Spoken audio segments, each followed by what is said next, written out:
Welcome back to Voodoo Family Travels. I'm Greg. And I'm Val. Join us today for a look inside St. Patrick's Cathedral in Dublin, Ireland. Heading into St. Patrick's Cathedral.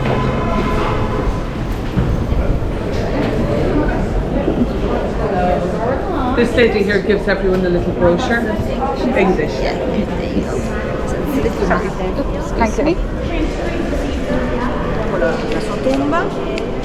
Sorry. Lasciamo 15 minuti. In un campamento romano.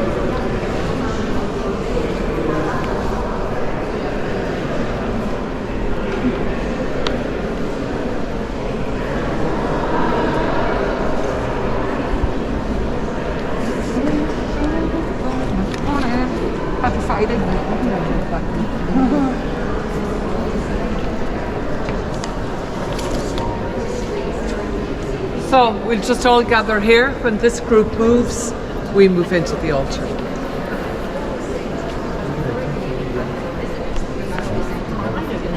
Oh, excuse me. My apologies. Yes, you can take photographs.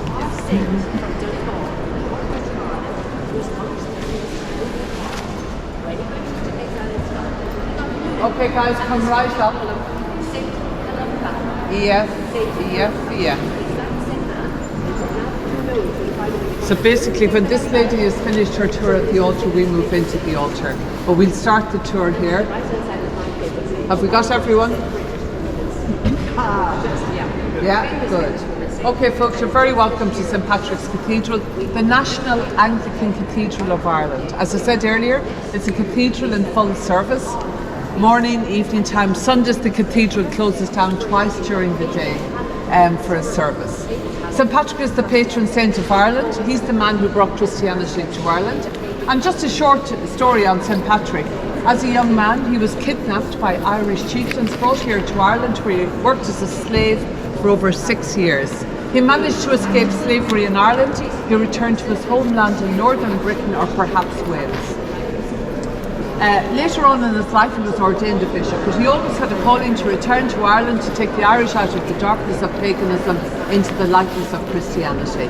And so he came back. He knew how the system here worked.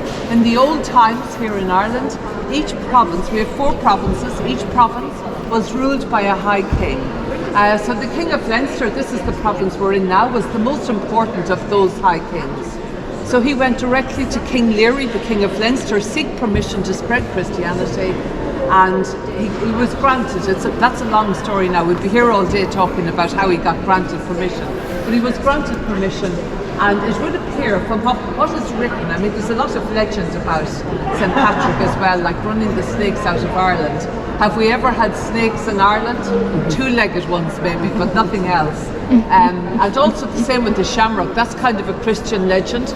We use the shamrock as our emblem, and the shamrock, of course, is supposed to have been used by St. Patrick, the 3-leaf shamrock, to explain the Holy Trinity.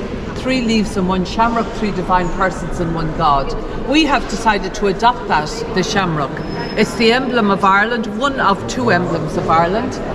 We also wear it on St. Patrick's Day. We wear the 3-leaf shamrock to church in the morning, and then sorry, I'm just looking at her. If she moves, just give me a nod, thank you. And then we go to the pub to drown the shamrock. So that's the tradition in Ireland. So on St. Patrick's Day, you can break your Lenten promise if you like. So that's the story. St. Patrick went around Ireland. We know that before he left Ireland, he had set up a number of monasteries.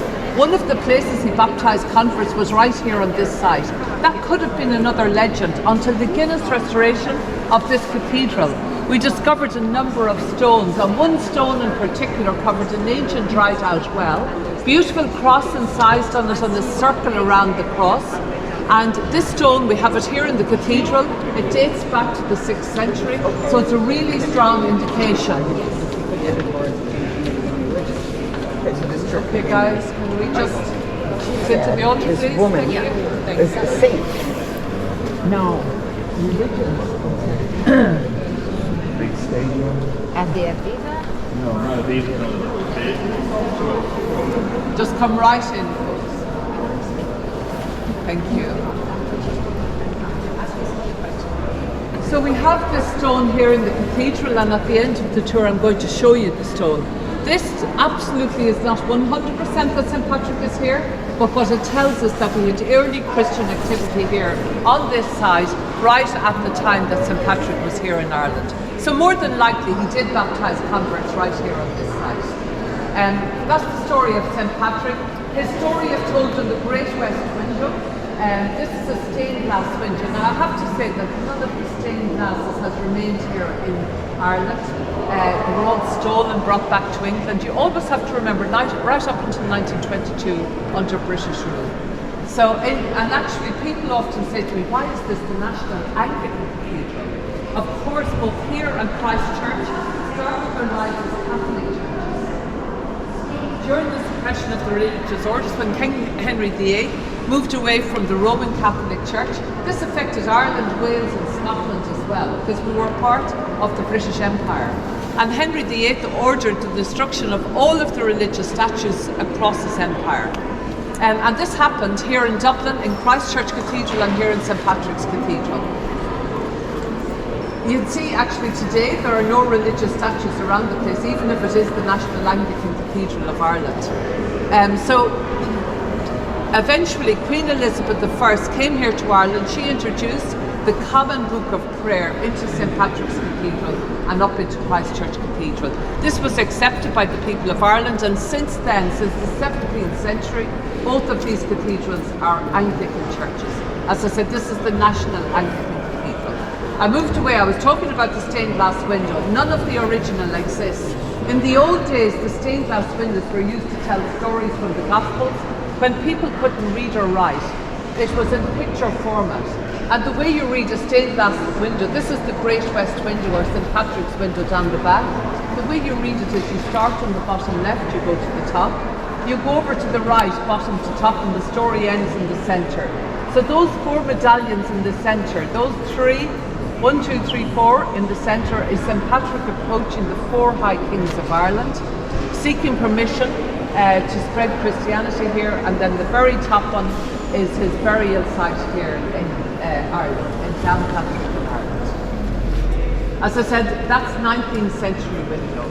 This neo-Gothic architecture only dates back as far as the Guinness Restoration. The cathedral would have been even laid out differently back in the old days.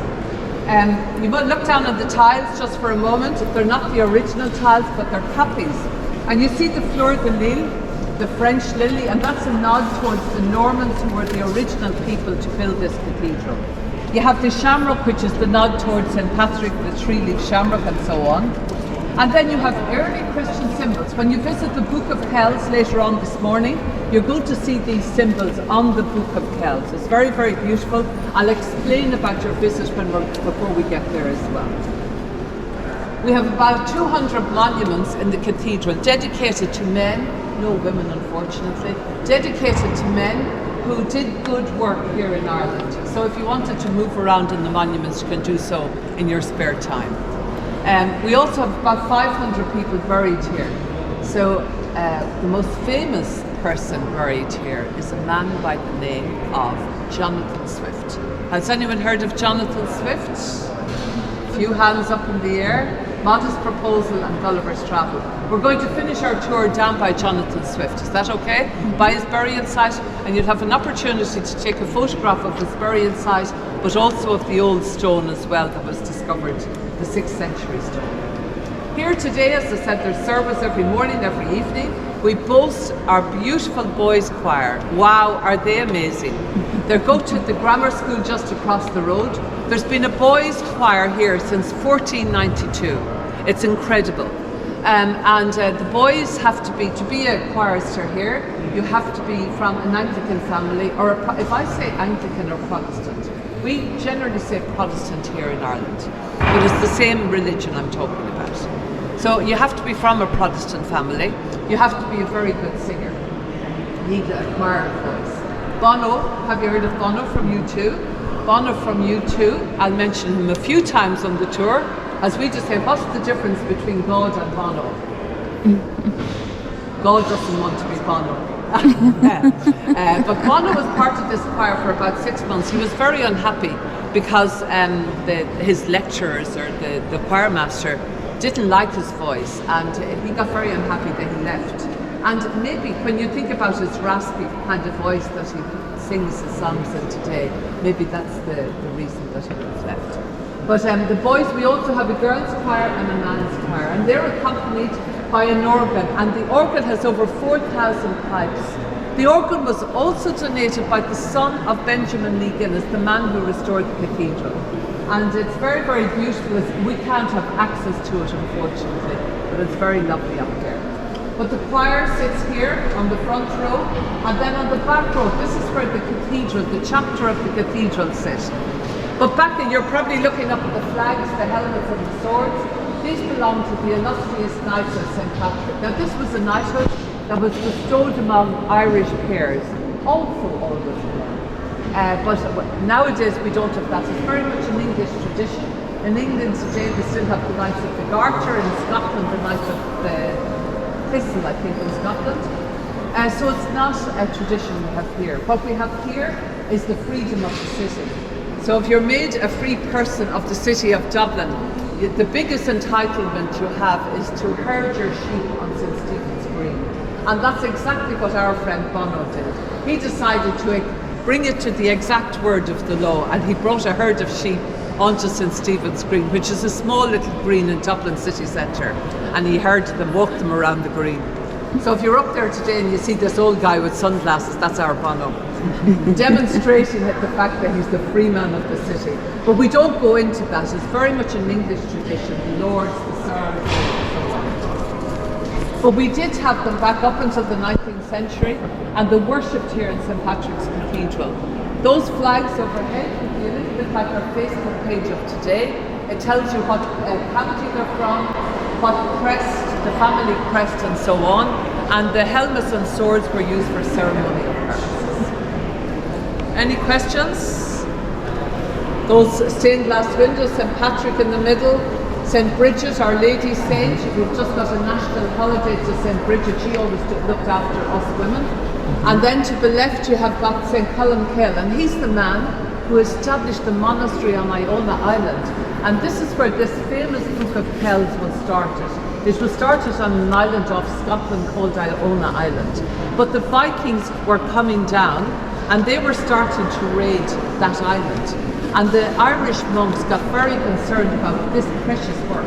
The Book of Kells is the four copies of the Gospel. It's written in Latin. It's amazing. It's an amazing thing to see, actually. But they got very concerned about this piece of work, and they took it back here to a town called Kells, where there was a monastery, and this is where the book gets its name from, the Book of Kells. I'm from this town as well. I just live outside the town of Kells, and the remains of that monastic site is still there. The round tower is still there, and so on.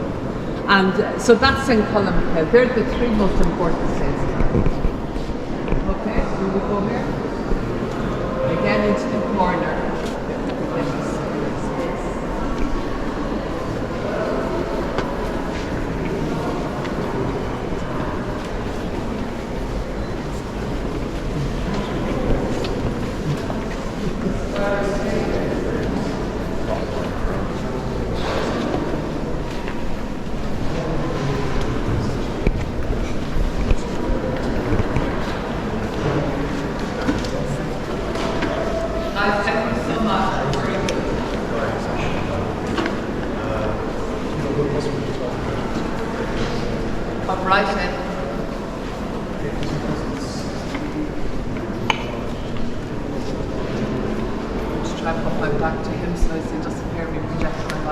So in here you're seeing a lot of different things, but you're seeing a lot of war memorials. And here we're commemorating all of the Irish men who died fighting with the British Army throughout all these great wars. So you've got the Burma War, the China War, South African War. And for example, World War I started in 1914. And over 350,000 men joined the British Army, Irish men, joined the British Army to fight with the British Army in World War I. So why would you fight with your enemy? Over the years, we had many failed rebellions here in Ireland fighting for home rule. So why would you fight with the enemy now? Well, if you were a young man, 15 years plus, you were in poverty. If you were a Catholic man, you had nothing. You had no hope of education. You had no hope of providing for your family. You had no hope of anything. And suddenly this opportunity came where you were going to get training, you were going to travel, and more importantly, you were going to get paid. And you were going to get paid even if you lost your life. Your family would get the British pension. Now, the sad part of that story is that the Irish men, these young boys, they were never trained, and they never rose through the ranks, young and old actually, and 50,000 of them never came home. And that's a really sad part of the story, you know, that this didn't happen the way it did. And much to our shame here in Ireland, when the war ended, we had a rebellion that I'll talk about later, the 1916 rebellion. And even though that was a failed rebellion, it was the start of change here in Ireland. So by the time World War I ended, we were almost at independence here in Ireland.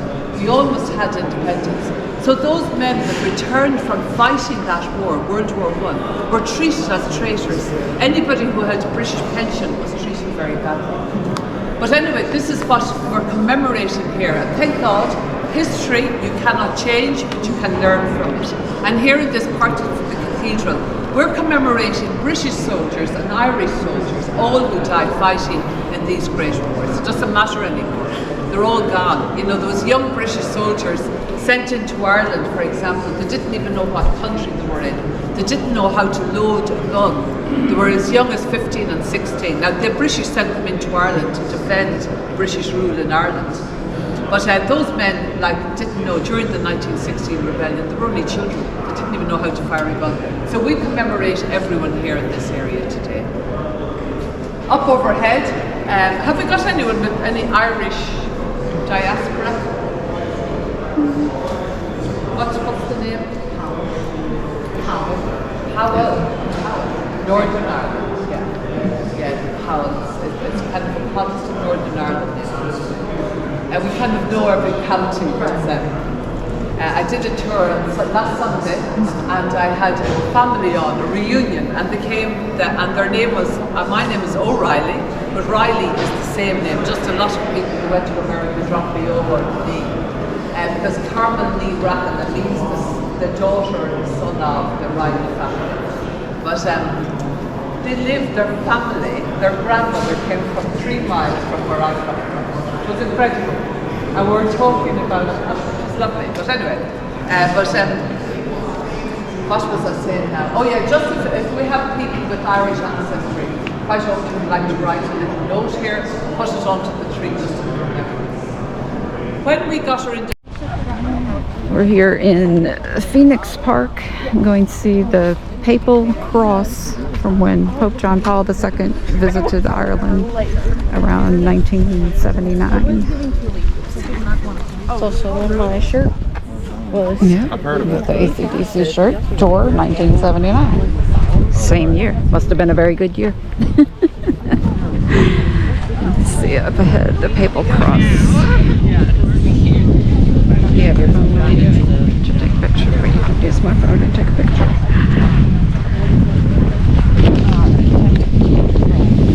So I get the video, you get the picture. That on.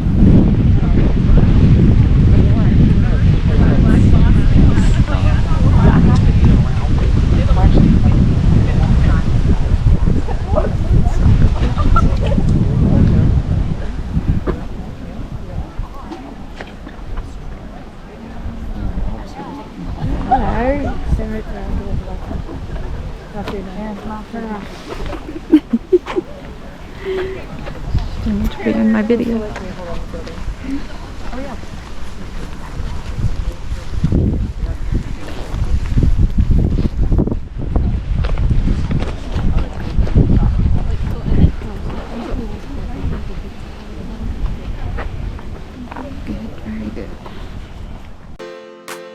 Thank you again for watching Voodoo Family Travels. If you hadn't already, don't forget to hit the like button and subscribe to us. I'm Greg. And I'm Val. See you again soon.